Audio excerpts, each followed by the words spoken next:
જય માતાજી મિત્રો, આજ છે આપણો ડે 39 ને આપણે આજ કઈ કામ હતું નહીં એટલે આપણે શાંતિથી ઘરે બેઠા હતા ને માવો બાવો ચોર્યો તા વિચાર આવ્યો કે આપણે આજ દાઢું બાઢું સોલાઈ આવી વધી ગયું. પછી રઘુભાઈને ફોન કર્યો હતા કે આવી જાવ કે આપણે 11 નંબરની ગાડી પકડીને નીકળી ગયા દાઢું સોલાવા.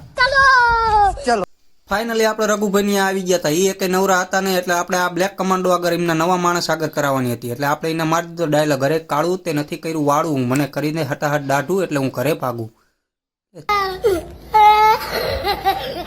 એટલામાં રઘુભાઈ અણિયારી એક વારું ગીત વગાડ્યું તો આ દાઢી સોલતા સોલતા બ્લેક કમાન્ડો ફોર્મમાં આવી ગયા. રઘુભાઈ એને જોઈને ફોર્મમાં આવી ગયા, એ ગીત ગાવા માંડ્યા. બાકી ગાયક એક નંબર, જો સાંભળો.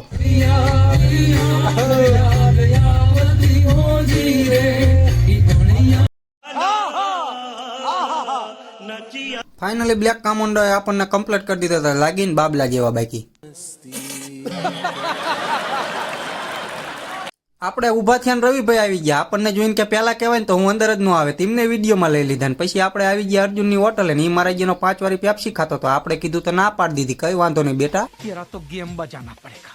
એટલામાં આપણે આવી ગયા ભરતભાઈ પાસે, એ ઘૂઘરા તરતા હતા. તમારે કોઈને તે ઘૂઘરા ગાંઠિયા કે પછી નાના મોટા પ્રસંગમાં જમણવારમાં ઓર્ડર દેવો હોય તો ભરતભાઈનો નંબર સ્ક્રીન ઉપર આપ્યો છે, એમને કોન્ટેક્ટ કરી લેજો. તા અક્ષતભાઈ આવી ગયા, 2 આંગળી પછી દેખાડજો, હિડીમ્બાના ભાઈ જેવા લાગો, ફાઇન બાઈન ઓછી કરો તમે. આજના વ્લોગમાં આટલું જ તે, મળીએ કાલે. જય માતાજી.